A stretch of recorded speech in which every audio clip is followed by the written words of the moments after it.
Allá en lo alto, coronando la herbosa cima un montículo escarpado, de falda cubierta por los árboles nudosos de la selva primordial, se levanta la vieja mansión de mis antepasados.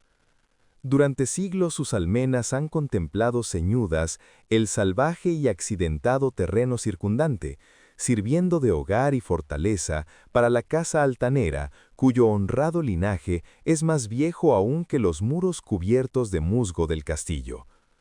Sus antiguos torreones, castigados durante generaciones por las tormentas, demolidos por el lento pero implacable paso del tiempo, formaban en la época feudal una de las más temidas y formidables fortalezas de toda Francia. Desde las aspilleras de sus parapetos y desde sus escarpadas almenas, muchos varones, condes y aún reyes han sido desafiados, sin que nunca resonara en sus espaciosos salones el paso del invasor. Pero todo ha cambiado desde aquellos gloriosos años. Una pobreza rayana en la indigencia, unida a la altanería que impide aliviarla mediante el ejercicio del comercio, ha negado a los vástagos del linaje la oportunidad de mantener sus posesiones en su primitivo esplendor, y las derruidas piedras de los muros, la maleza que invade los patios, el foso seco y polvoriento, así como las baldosas sueltas, las tablazones comidas de gusanos y los deslucidos tapices del interior, todo narra un melancólico cuento de perdidas grandezas. Con el paso de las edades, primero una, luego otra, las 4 torres fueron derrumbándose, hasta que tan solo una sirvió de cobijo a los tristemente menguados descendientes de los otrora poderosos señores del lugar. Fue en una de las vastas y lóbregas estancias de esa torre que aún seguía en pie, donde yo, Antoine, el último de los desdichados y maldecidos condes de C, vine al mundo, hace 19 años.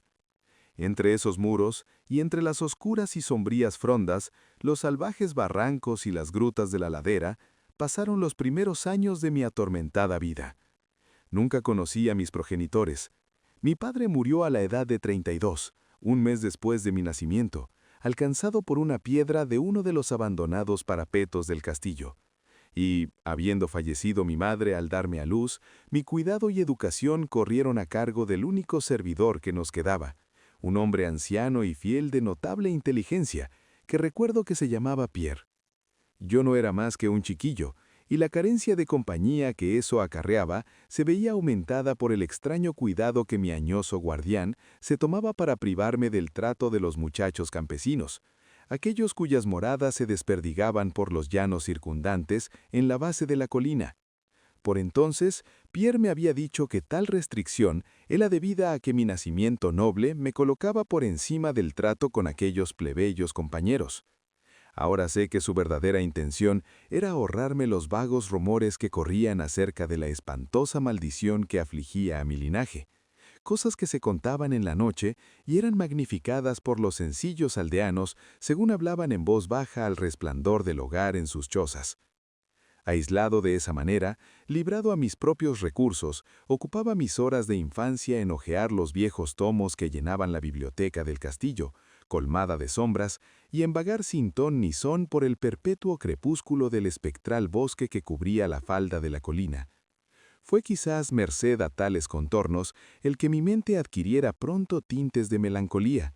Esos estudios y temas que tocaban lo oscuro y lo oculto de la naturaleza eran lo que más llamaban mi atención. Poco fue lo que me permitieron saber de mi propia ascendencia, y lo poco que supe me sumía en hondas depresiones. Quizás al principio fue solo la clara renuencia mostrada por mi viejo preceptor a la hora de hablarme de mi línea paterna, lo que provocó la aparición de ese terror que yo sentía cada vez que se mentaba a mi gran linaje. Aunque al abandonar la infancia conseguí fragmentos inconexos de conversación, dejados escapar involuntariamente por una lengua que ya iba traicionándolo con la llegada de la senilidad, y que tenían alguna relación con un particular acontecimiento que yo siempre había considerado extraño y que ahora empezaba a volverse turbiamente terrible. A lo que me refiero es a la temprana edad en la que los condes de mi linaje encontraban la muerte, Aunque hasta ese momento había considerado un atributo de familia el que los hombres fueran de corta vida, más tarde reflexioné en profundidad sobre aquellas muertes prematuras y comencé a relacionarlas con los desvaríos del anciano, que a menudo mencionaba una maldición que durante siglos había impedido que las vidas de los portadores del título sobrepasasen la barrera de los 32 años. En mi 22º cumpleaños, el añoso Pierre me entregó un documento familiar que, según decía, había pasado de padre a hijo durante muchas generaciones y había sido continuado por cada poseedor. Su contenido era de lo más inquietante, y una lectura pormenorizada confirmó la gravedad de mis temores. En ese tiempo, mi creencia en lo sobrenatural era firme y arraigada. De lo contrario, hubiera hecho a un lado con desprecio el increíble relato que tenía ante los ojos. El papel me hizo retroceder a los tiempos del siglo XIII, cuando el viejo castillo en el que me hallaba era una fortaleza temida e inexpugnable. En él se hablaba de cierto anciano que una vez vivió en nuestras posesiones, alguien de no pocos talentos, aunque su rango apenas rebasaba el de campesino. Era de nombre Michel, de usual sobrenombre Mauvais, el malhadado, debido a su siniestra reputación. A pesar de su clase, había estudiado, buscando cosas tales como la piedra filosofal y el elixir de la eterna juventud, y tenía fama de ducho en los terribles arcanos de la magia negra y la alquimia. Michel Mauvais tenía un hijo llamado Charles, un mozo tan avesado como él mismo en las artes ocultas, habiendo sido por ello apodado Le Sorcier, el brujo. Ambos, evitados por las gentes de bien, eran sospechosos de las prácticas más odiosas. El viejo Michel era acusado de haber quemado viva a su esposa, a modo de sacrificio al diablo, y, en lo tocante a las incontables desapariciones de hijos pequeños de campesinos, se tendía a señalar su puerta. Pero a través de las oscuras naturalezas de padre e hijo brillaba un rayo de humanidad y redención. El malvado viejo quería a su retoño con fiera intensidad, mientras que el mozo sentía por su padre una devoción más que filial.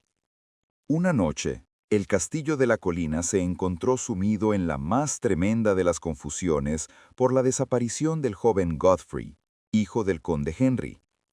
Un grupo de búsqueda, encabezado por el frenético padre, invadió la choza de los brujos, hallando al viejo Michel Mauvais, mientras trasteaba en un inmenso caldero que bullía violentamente.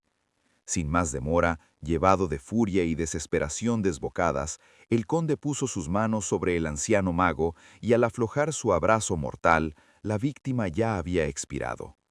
Entretanto, los alegres criados proclamaban el descubrimiento del joven Godfrey en una estancia lejana y abandonada del edificio, anunciándolo muy tarde, ya que el pobre Michel había sido muerto en vano.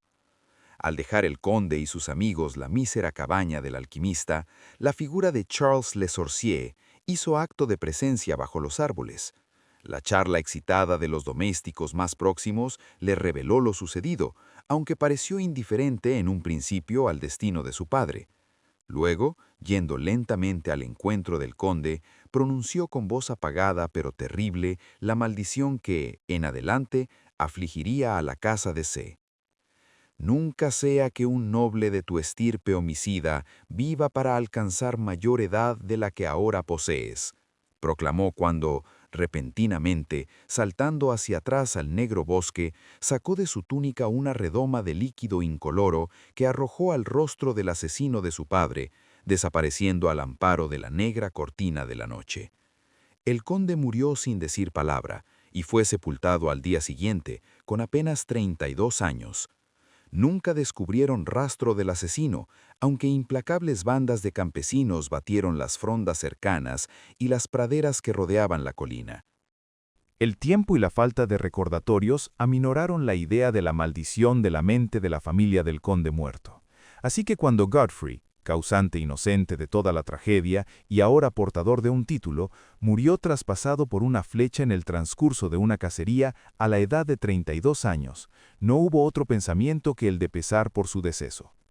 Pero cuando años después, el nuevo joven conde, de nombre Robert, fue encontrado muerto en un campo cercano y sin mediar causa aparente, los campesinos dieron en murmurar acerca de que su amo apenas sobrepasaba los 32 cumpleaños cuando fue sorprendido por su temprana muerte.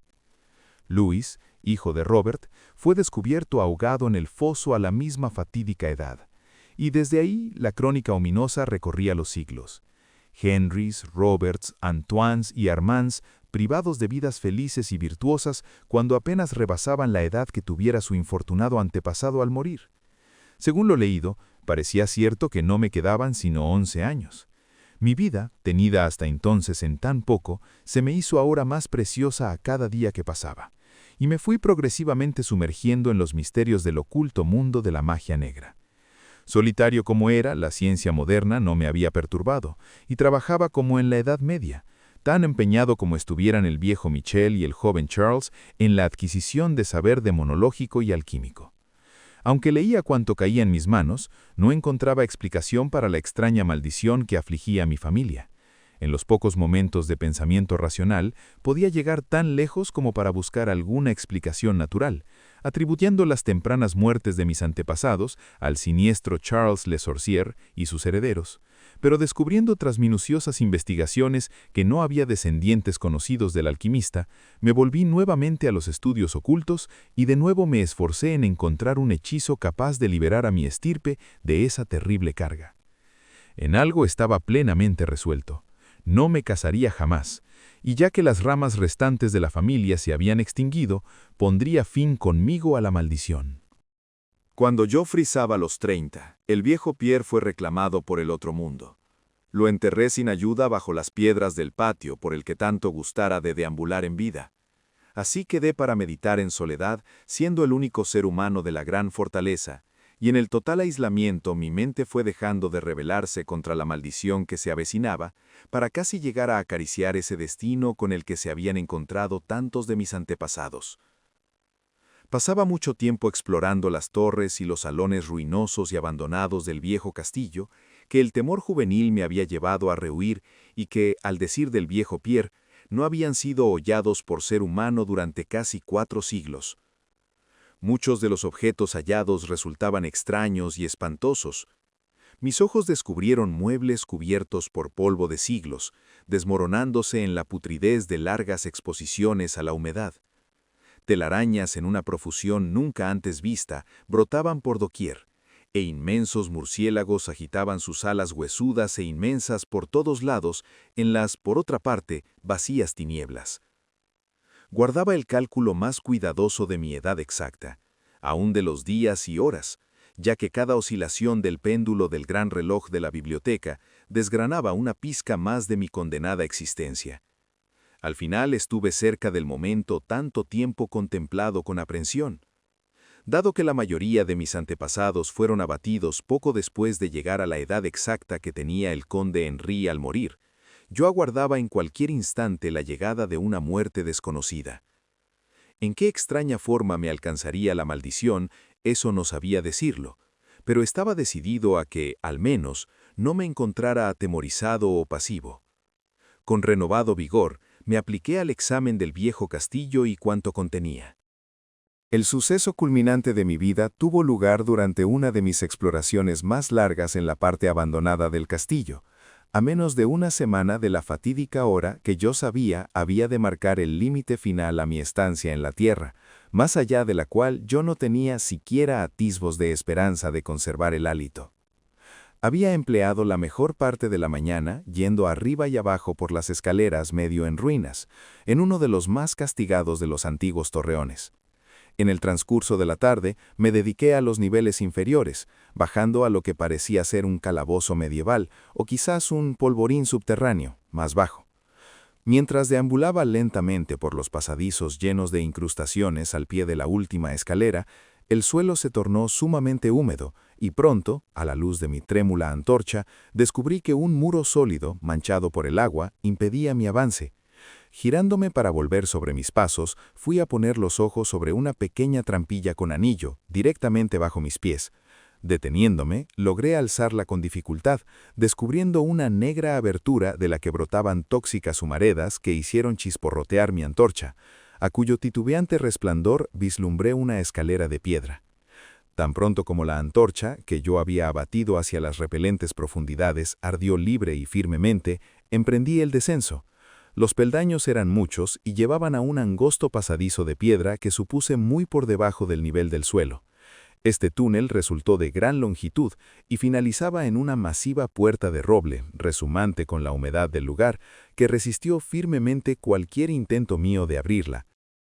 Cesando tras un tiempo en mis esfuerzos, me había vuelto un trecho hacia la escalera, cuando sufrí de repente una de las impresiones más profundas y enloquecedoras que pueda concebir la mente humana. Sin previo aviso, escuché crujir la pesada puerta a mis espaldas, girando lentamente sobre sus oxidados goznes. Mis inmediatas sensaciones no son susceptibles de análisis.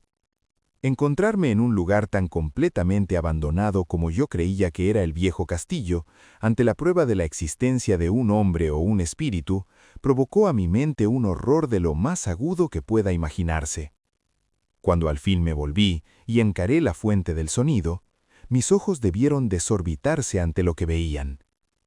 En un antiguo marco gótico se encontraba una figura humana. Era un hombre vestido con un casquete y una larga túnica medieval de color oscuro. Sus largos cabellos y frondosa barba eran de un negro intenso y terrible, de increíble profusión. Su frente, más alta de lo normal, sus mejillas consumidas, llenas de arrugas, y sus manos largas, semejantes a garras y nudosas, eran de una mortal y marmórea blancura como nunca antes viera en un hombre. Su figura, enjuta hasta asemejarla a un esqueleto, estaba extrañamente cargada de hombros y casi perdida dentro de los voluminosos pliegues de su peculiar vestimenta. Pero lo más extraño de todo eran sus ojos, cavernas gemelas de negrura abisal, profundas en saber, pero inhumanas en su maldad. Ahora se clavaban en mí, lacerando mi alma con su odio, manteniéndome sujeto al sitio. Por fin, la figura habló con una voz retumbante que me hizo estremecer debido a su honda impiedad e implícita malevolencia. El lenguaje empleado en su discurso era el decadente latín usado por los menos eruditos durante la Edad Media, y pude entenderlo gracias a mis prolongadas investigaciones en los tratados de los viejos alquimistas y demonólogos.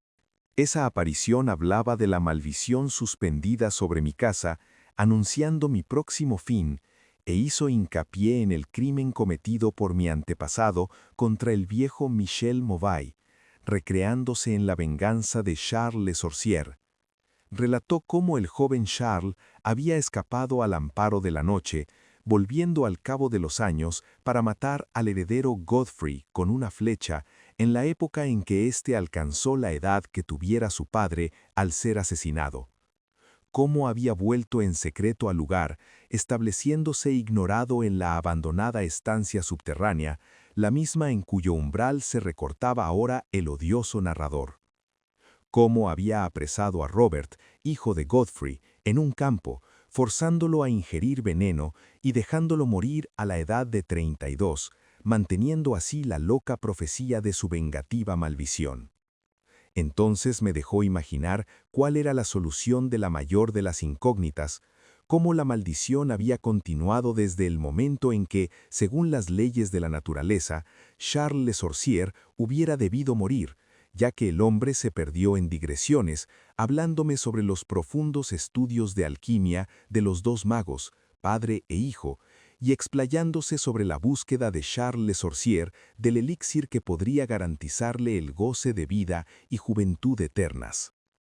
Por un instante su entusiasmo pareció desplazar de aquellos ojos terribles el odio mostrado en un principio, pero bruscamente volvió el diabólico resplandor, y con un estremecedor sonido que recordaba el siseo de una serpiente, alzó una redoma de cristal con evidente intención de acabar con mi vida, tal como hiciera Charles Le Sorcier 600 años antes con mi antepasado. Llevado por algún protector instinto de autodefensa, luché contra el encanto que me había tenido inmóvil hasta ese momento y arrojé mi antorcha, ahora moribunda, contra el ser que amenazaba mi vida. Escuché cómo la ampolla se rompía de forma inocua contra las piedras del pasadizo, mientras la túnica del extraño personaje se incendiaba, alumbrando la horrible escena con un resplandor fantasmal. El grito de espanto y de maldad impotente que lanzó el frustrado asesino resultó demasiado para mis nervios, ya estremecidos, y caí desmayado al suelo fangoso. Cuando por fin recobré el conocimiento, todo estaba espantosamente a oscuras, y recordando lo ocurrido, temblé ante la idea de tener que soportar aún más, pero fue la curiosidad lo que acabó imponiéndose. ¿Quién, me preguntaba, era este malvado personaje y cómo había llegado al interior del castillo? ¿Por qué podía querer vengar la muerte del pobre Michel Mabeuf y cómo se había transmitido la maldición durante el gran número de siglos pasados desde la época de Charles Le Sorcier? El peso del espanto, sufrido durante años, desapareció de mis hombros, ya que sabía que aquel a quien había abatido era lo que hacía peligrosa la maldición, y, viéndome ahora libre, ardía en deseos de saber más del ser siniestro que había perseguido durante siglos a mi linaje y que había convertido mi propia juventud en una interminable pesadilla. Dispuesto a seguir explorando, me tanteé los bolsillos en busca de eslabón y pedernal y encendí la antorcha de repuesto. Enseguida la luz renacida reveló el cuerpo retorcido y achicharrado del misterioso extraño. Esos ojos espantosos estaban ahora cerrados. Desasosegado por la visión, me giré y accedí a la estancia que había al otro lado de la puerta gótica. Allí encontré lo que parecía ser el laboratorio de un alquimista. En una esquina se encontraba una inmensa pila de reluciente metal amarillo que centelleaba de forma portentosa a la luz de la antorcha. Debía de tratarse de oro, pero no me detuve a cerciorarme, ya que estaba afectado de forma extraña por la experiencia sufrida. Al fondo de la estancia había una abertura que conducía a uno de los muchos barrancos abiertos en la oscura ladera boscosa. Lleno de asombro, aunque sabedor ahora de cómo había logrado ese hombre llegar al castillo, me volví. Intenté pasar con el rostro vuelto junto a los restos de aquel extraño, pero al acercarme, creí oírle exhalar débiles sonidos, como si la vida no hubiera escapado por completo de él.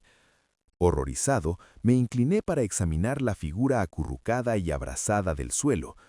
Entonces, esos horribles ojos, más oscuros que la cara quemada donde se albergaban, se abrieron para mostrar una expresión imposible de identificar.